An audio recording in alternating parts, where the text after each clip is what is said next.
ஆலத்தூர் ஒன்றியம் தரணி ஊராட்சி, புதுக்குறிச்சி, மலையப்ப நகர், சமத்துவபுரம், காரை, வரகுபாடி ஆகிய 6 ஊராட்சிகளை சார்ந்த வாக்காளர் பொதுமக்களே, திராவிட முன்னேற்ற கழகத்தின் ஒன்றிய கழக செயலாளர், ஒன்றிய பெருந்தலைவர் அண்ணன் ஆலத்தூர் கிருஷ்ணமூர்த்தி அவர்களே, மாண்புமிகு அமைச்சர், அரியலூர் மாவட்ட கழக செயலாளர் அண்ணன் சிவசங்கர் அவர்களே, காங்கிரஸ் பேரியக்கத்தை சார்ந்த மாவட்ட தலைவர் திரு சுரேஷ் அவர்களே, பெரம்பலூர் திராவிட முன்னேற்ற கழகத்தின் பெரம்பலூர் மாவட்ட கழக செயலாளர் அன்பு சகோதரர் ஜெகதீசன் அவர்களே, முன்னாள் சட்டமன்ற உறுப்பினர்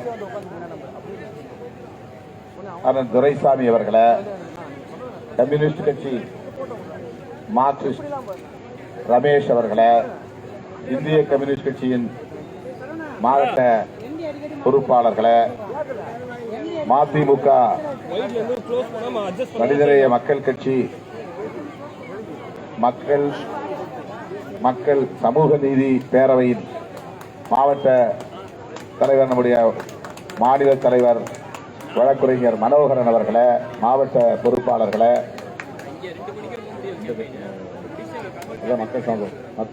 மக்கள் நீதி சமூக நீதி பேரவை, இந்த கொடி குறும்பர் நல சங்கம், குறும்பர் நல சங்கத்தை சார்ந்த நிர்வாகிகளே, தோழமை கட்சிகளை சார்ந்த முன்னணி பொறுப்பாளர்களே, இந்திய தொழிலாளர் கட்சி ஈஸ்வரன் அவர்களே, அவரோடு வருகை தந்திருக்கிற மாவட்ட ஒன்றிய நகர பொறுப்பாளர்களே, திராவிட முன்னேற்ற கழகம், காங்கிரஸ் பேரியக்கம், இந்திய கம்யூனிஸ்ட் கட்சி, மார்க்சிஸ்ட் கம்யூனிஸ்ட் கட்சி, மறுமலர்ச்சி திராவிட முன்னேற்ற கழகம், இந்திய யூனியன் முஸ்லீம் லீக், மனிதநேய மக்கள் கட்சி, தமிழக வாழ்வுரிமை கட்சி, கமல்ஹாசன் அவர்களின் மக்கள் நீதி மையம் உள்ளிட்ட நமது தோழமை கட்சிகளை சார்ந்த ஒன்றிய நகர பேரூர் கிளைக்கழக நிர்வாகிகளே, உங்கள் அனைவருக்கும் என்னுடைய பணிவார்ந்த வணக்கத்தை தெரிவித்துக் கொள்கிறேன். மாண்புமிகு அமைச்சர் அவர்கள் இங்கே பேசுகிற போது தமிழக முதல்வர் மாண்புமிகு தளபதி ஸ்டாலின் அவர்கள் இந்த தேர்தல் குறித்து குறிப்பிட்ட தகவலை பதிவு செய்தார். இது நாம் நடத்துகிற 2ஆம் சுதந்திர போர். இதுதான் அண்ணன் தளபதி ஸ்டாலின் அவர்கள் கூறியிருக்கிற கருத்து.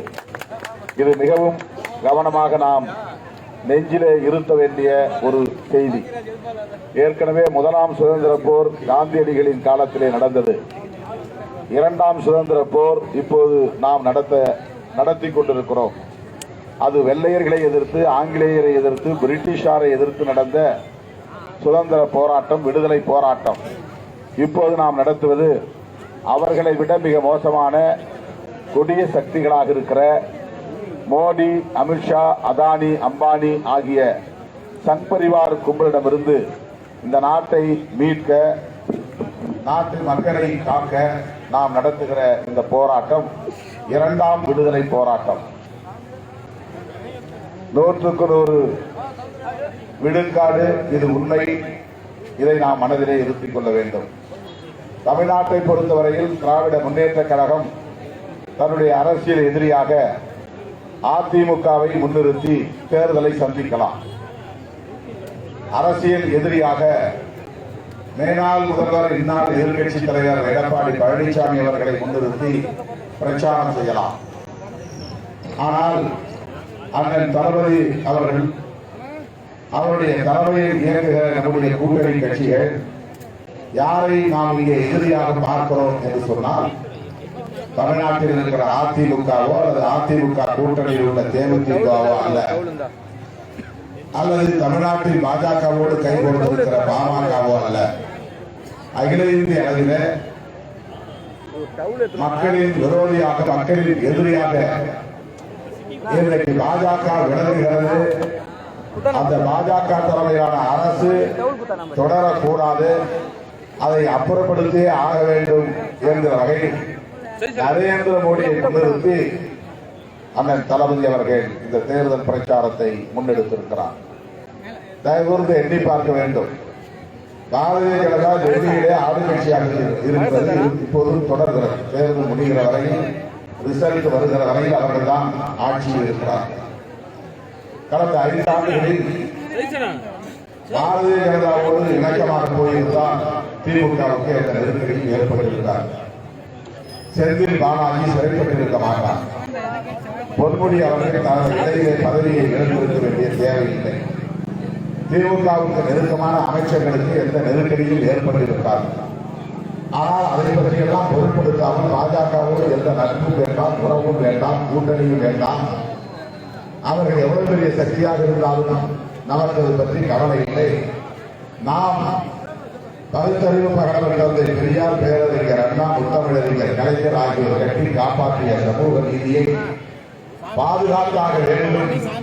அதற்கேற்ப நம்முடைய உறவுகளை வைத்துக் கொள்ள வேண்டும் என்ற அடிப்படையில் தான் அண்ணன் தளபதி அவர்கள் காங்கிரசோடும், கம்யூனிஸ்ட் கட்சியோடும், விடுதலை சிறுத்தைகள் கட்சியோடும், இஸ்லாமிய அமைப்புகளோடும் இன்றைக்கு ஒரு மெகா கூட்டணியை உருவாக்கி 5-6 ஆண்டுகளுக்கு மேலாக தொடர்ச்சியாக அதை கட்டி காப்பாற்றி வருகிறார். 3வது பொதுத் தேர்தலை இந்த கூட்டணி கட்டுக்கோப்பாக சந்திக்கிறது என்றால் எனக்கு தெரிந்து இந்தியாவிலேயே இப்படி ஒரு ஒற்றுமை வாய்ந்த கூட்டணி வேறு எங்கும் கிடையாது. அதிமுக, பாஜக, பாமக இவர்களெல்லாம் 2019 கூட்டணியாகத்தான் இருந்தார்கள். 2021 வரையில் அவர்கள் நீடித்தார்கள். 19 தோல்வி, 2021 தோல்வி. அவர்கள் சிதறி போனார்கள். பிறகு பேரம் பேசி இப்போது பாஜக தலைமையிலான கூட்டணியிலே பாமக சேர்ந்து விட்டது. அதிமுக தலைமையிலான கூட்டணியிலே தேமுதிக சேர்ந்து விட்டது. இவர்கள் எல்லாம் போன தேர்தலில் ஒன்றாக இருந்தவர்கள் தான் இப்போது 2ஆக பிரிந்திருக்கிறார்கள். ஆனால் திமுக தலைமையிலான கூட்டணி 2017, 2018 அந்த காலகட்டத்திலே காவிரி நீர் உரிமை பயணத்தை தொடங்கும் போது சேர்ந்த கட்சிகள் 2019 தேர்தல், 2022 தேர்தல், 2021 உள்ளாட்சி தேர்தல், 2024 இன்றைக்கு நாடாளுமன்ற தேர்தலுக்கு இந்த கூட்டணி வலுவாக இருப்பதற்கு காரணம் கொள்கை புரிதல் தான். கொள்கையோடு இந்த அணி இடஒதுக்கீட்டை பாதுகாக்க வேண்டுமானால் சமூக நீதி கொள்கையை பாதுகாக்க வேண்டும். சமூக நீதி கொள்கையை பாதுகாக்க வேண்டுமானால் டெல்லியிலே இருக்கிற பிஜேபி அரசை வீழ்த்த வேண்டும். இதுதான் அண்ணன் தளபதி ஸ்டாலின் அவர்களின் நோக்கம்.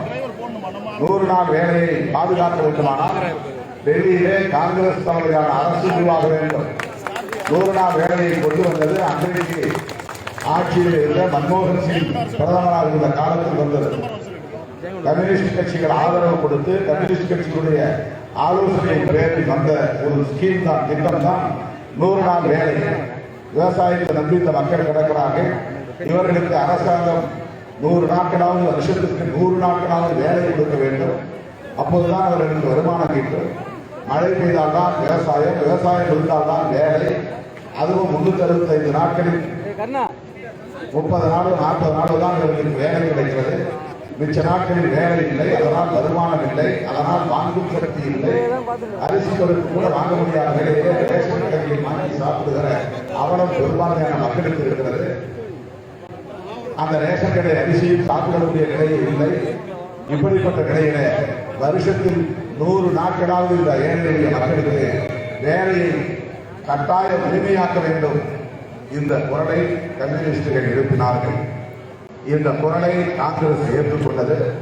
அதன் அடிப்படையில் வந்த திட்டம் தான் மகாத்மா காந்தி ஊரக தேசிய வேலை வாய்ப்பு உறுதி திட்டம். இது காங்கிரஸ் கொண்டு வந்த திட்டம் என்பதனாலேயே மோடி வந்ததிலிருந்து இந்த திட்டத்திற்கு தருகிற நிதியை குறைத்துக் கொண்டே வருகிறார். பாதிக்கு மேலே குறைத்து விட்டார். 100 நாள் தான் கொடுக்க தேவையில்லை, 50 நாள் கொடுத்தா போதும். இப்ப 20 நாள் கொடுத்தா போதும். ஒரு ஆளுக்கு 20 நாள் வருஷத்துல வேலை கொடுத்தா போதும் என்ற நேரத்தில் கொண்டு வந்திருப்பது மோடி தான். அதற்கு 2 காரணம். ஒன்று, இது காங்கிரஸ் கொண்டு வந்த திட்டம்.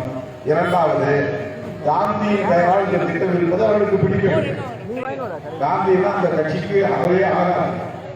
காந்தி பெயரை எடுக்க வேண்டும், ரூபாய் நோட்டில் இருக்கிற காந்தி படத்தை எடுக்க வேண்டும். காந்தி பெரிய மகாத்மாவெல்லாம் கிடையாது, அவர் சாதாரண ஆள்.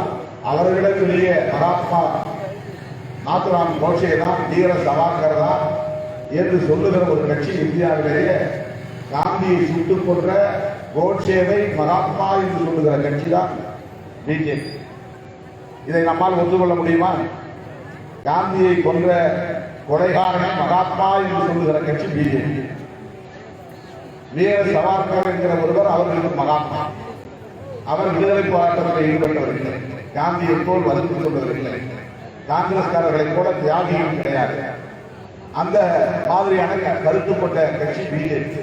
அதனால் காந்தி பெயரால் இந்த திட்டம் இருக்கிறது, இதை ஒழிக்க வேண்டும். காங்கிரஸ் கொண்டு வந்த திட்டம், இதை ஒழிக்க வேண்டும். ஏழை எளிய மக்களுக்கு 100 நாள் வேலை கொடுத்து அவர்களுக்கு வயிறார கஞ்சி கிடைக்க வழிவகை செய்கிறார்கள். இது தவறு. அவர்கள் எப்போதும் அரைக்குறிப்பட்டியோடு கிடந்தால்தான் இந்த சமூகத்தை ஒழுங்குக்கு கட்டுப்பட்டு கிடப்பார்கள். இதுதான் பிஜேபி நோக்கம். ஆகவே 100 நாள் வேலைகளை மறுபடியும் நமக்கு வேண்டும் என்றால் டெல்லியிலே காங்கிரஸ் ஆட்சி வேண்டும், இந்தியா கூட்டணியின் ஆட்சி வளர வேண்டும். இதுதான் நம்ம தளபதியின் விருப்பம், அவருடைய நோக்கம். எடப்பாடி இறுதி அரசியல் வந்தா போதும் அண்ணன் தளபதி. ஆனால் அவர் தமிழ்நாடு மட்டும் இல்லாமல் இந்தியா சுற்றுப்பயணம் செய்து மம்தா பானர்ஜியை சந்தித்து, அரவிந்த் கெஜ்ரிவாலை சந்தித்து, உத்தரப்பிரதேசத்தில் அகிலேஷ் யாதவை சந்தித்து, பீகாரில் தேஜஸ்வி யாதவை சந்தித்து, இப்படி பல தலைவர்களை எல்லாம் சந்தித்து காங்கிரஸோடு நம்ம சேர்ந்து இருப்போம், காங்கிரஸோடு சேர்ந்து பயணிப்போம் என்று காங்கிரஸோடு இணைந்து இந்த கூட்டணியை உருவாக்கிய பெருமை தமிழக முதல்வர் திராவிட முன்னேற்ற கழக தலைவர். என்ன நோக்கம்? 100 நாள் வேலையை மீண்டும் கொண்டு வர வேண்டும், இடஒதுக்கீட்டை பாதுகாக்க வேண்டும், ரேஷன் கடைகள் ரேஷன் கிடைக்காமல் மீண்டும் மோடி ஆட்சிக்கு வந்தால் ரேஷன் கடைலாம் முடிவாங்க. ஏன்னா ரேஷன் கடை இருக்கிறதுனால இலவசமா அரிசி கொடுக்க வேண்டியது, மலிவான விலையில எண்ணெய் பருப்பெல்லாம் கொடுக்க வேண்டியது. இது அரசாங்கத்துக்கு நஷ்டம். காசு கொடுத்து அதிகமான விலைக்கு காசு கொடுத்து வாங்கி மிக குறைவான விலைக்கு மக்களுக்கு ஏன் கொடுக்கணும்? இதனால கல்யாணம் காலியாகிறது. இதுதான் பிஜேபி கவலை.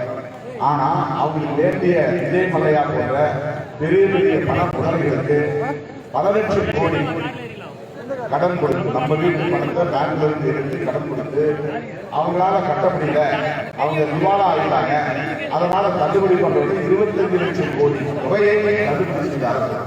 நாம ஒரு 50,000 நமக்கு 5,000 லோன் கிடைக்குதா, 50,000 லோன் கிடைக்குதா, நம்ம பிள்ளைங்க படிக்க வேண்டிய லோன் கிடைக்குதா? ஆனா தொழில் செய்வோங்கிற பேர்ல மோடியுடைய நண்பர்களுக்கெல்லாம் பேங்க்ல இருக்கிற பணத்தை கோடி கோடியா லட்சம் கோடியா அடிச்சு கொடுத்து அதெல்லாம் அவங்களால கட்ட முடியல, அவங்க திவாலா ஆகிட்டாங்க அப்படின்னு அவங்க வெளிநாட்டுக்கு தப்பு ஓடிட்டாங்க. அவனா தப்பு ஓடிட்டாங்க. அவங்க காப்பாற்றுற கட்சி பிஜேபி. வங்கிகள்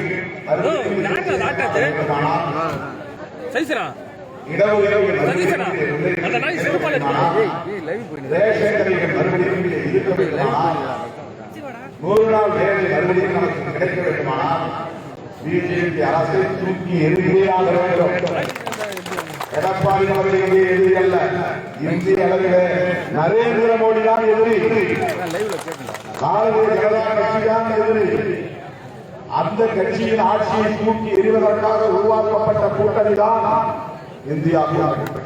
அப்படி ஒரு கூட்டணி உருவாக வேண்டும் என்பதற்காக விடுதலை சிறுத்தைகளும் திராவிட முன்னேற்ற கழகத்தோடு இணைந்து பல வேலைகளை பரிகரிப்பு செய்திருக்கிறது. அந்த கூட்டணியின் ஆதரவு பெற்ற வேட்பாளராகத்தான் உங்கள் முன்னால் நான் இருக்கிறேன். உங்கள் குரலை 69 முறை நான் நாடாளுமன்றத்தில் ஒழித்திருக்கிறேன். 2 ஆண்டுகள் கொரோனா வந்ததனால் அரசாங்கம் கொடுத்துக் கொண்டிருந்த 10 கோடி ரூபாயை நிறுத்திவிட்டது. 3 வருஷம் தான் 5 கோடி கொடுத்திருக்காங்க. அதைத்தான் நான் கொஞ்சம் அங்கங்க பிரிச்சு கொடுத்துருக்கேன். அண்ணன் ஆடல் முடிச்சவர்கள் கூட இங்க ஒரு நர்ஸ் குவார்டர்ஸ் வேணும், ஹாஸ்பிட்டல்ல சில கட்டிடங்கள் வேணும் அப்படின்னு நிறைய கேட்டாங்க.